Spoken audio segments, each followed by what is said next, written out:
Hey everyone, CJ here, making another video on intriguing history and fantasy. This time I'm going to talk about the Druids. I want to talk about them because according to an analysis on characters created on D&D Beyond, the least popular character class is the Druid. I suspect that the main reason for this is that most people don't really know enough about the Druids to roleplay them. Often, they are thought of nothing more than the medieval equivalent of the vegan hipster from San Francisco. Even on the poll that I created, most of my viewers indicated that the first thing that comes to their mind when they think of the Druid is their reverence for nature. But of course, historically, they are a lot more than your average vegan. In this video, I want to give you all new perspectives on the Druid to help you roleplay and inspire new concepts with the class. To do that, we will explore the Druid's historical origin, alternate concepts, and reimagining of what we define as nature. But before I do that, I would like to tell you that Beadle and Grim has partnered with this channel to offer $25 discount to their Platinum Edition of Waterdeep Dragon Heist gear. You can find the list of all the included items and shipping destination in the description section below. What's a better way for players to show their appreciation to their DM and also upgrade their own play experience, eh? Think of it as an early present to yourself for the holiday season. Also, remember to thumb up the video if you like it and share it to your friends if you want to inspire them. Okay, let's start from the very beginning and go back in time to around 2000 years ago. The fantasy Druid, as we have come to know today, is based on the historical Druid. They are the religious leader of the Celts. The Celts are ancient people who are defined by their shared Celtic language and cultures. They are not a single monolithic group. Lusitanians, Galatians, and even the Gauls come under the large umbrella of Celtic cultures. After the Romans' occupation by Julius Caesar, many of them become Romanized, but there are still enclaves where the modern version of the language is spoken even today: Ireland, Scotland, Wales, Isle of Man, Cornwall, and Brittany. As for the Druids, we don't have enough reliable information about them. Earliest record of them come from Greek writers and Julius Caesar's account when he fought them during the Gallic War. Just before you ask, let me just tell you that there are no evidence of him failing to conquer a small but indomitable Gaulish village in Brittany, by the way. Veni, vidi, but not vici. Oh well, you can't vici them all, I suppose. Later accounts of the Druids were written by Christian monks, and they were usually depicted as diviners, pagan priests, and even sorcerers. Keep in mind that the term sorcerer in general use is very different to how it is used in games and other fantasy fiction. In Dungeons & Dragons, it means people whose magical powers come innately within them. But in normal English language, it just means people who use magic to harm others. Of course, these are obviously biased sources, written by people with vested interest, but it is all we have got. Because Druids do not keep written records and they prefer to teach that tradition orally and in secrecy. So, using resources that are available, we can piece together the general idea that Druids are important priests and religious leaders in Celtic society. Some accounts have even said that their intervention could stop war between two armies.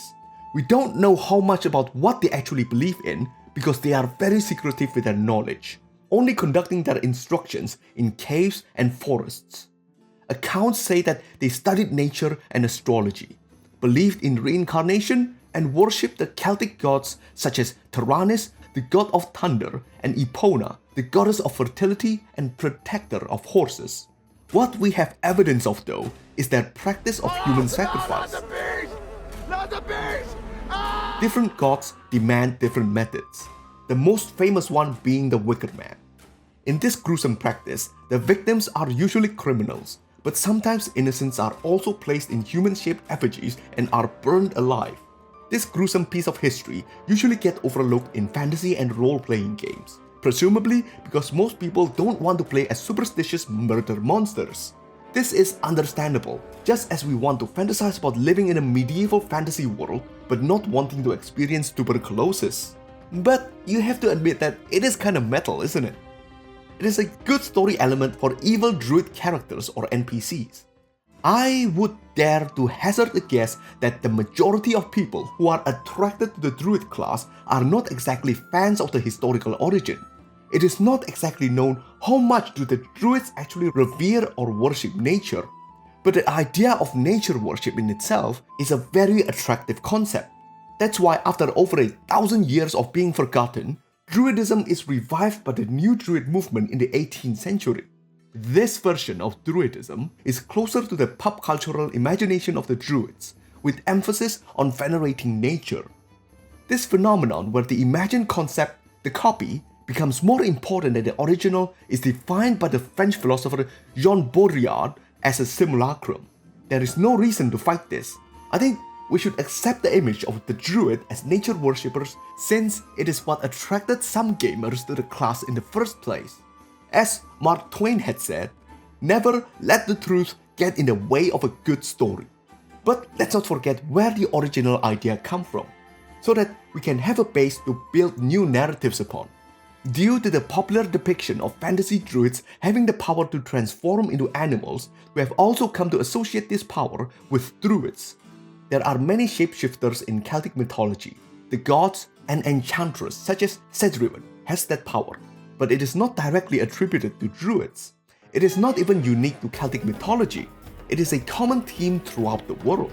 So despite the Celtic origin of the druids, they have come to represent something more primal in our imagination, and that is the overwhelming power of nature. So when you roleplay as a druid, there is no reason to limit your character to the Celtic tradition of the druids. You can find many different narrative inspiration from other sources such as the Aboriginal Australian and the Navajo. When an Aboriginal Australian boy reaches their adolescence, they would practice a rite of passage journey into the wilderness called walkabout. They stay in the outback for an extended period of time and putting their survival skill to the test. At the end of this self-imposed trial, they will be considered an adult. This makes for a pretty good character motivation for your druid to start adventuring. In Navajo culture, there are skinwalkers. They are shape-shifting witches who can be either male or female. They perform twisted ceremonies and do harm to innocents. They were originally Navajo healers who were taught good and evil magic to round out their magical education. But those who become corrupted by the temptation of evil magic turns into skinwalkers. This in turn makes a great character idea for an evil druid.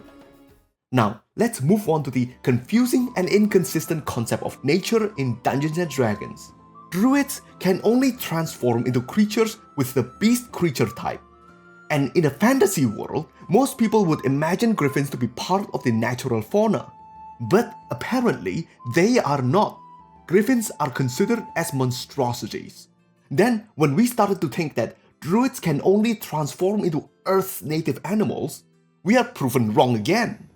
Because Tresims, which are flying cats, crag cats with their spell-turning trait, and cranium rats with their telepathy, all have the beast creature type too.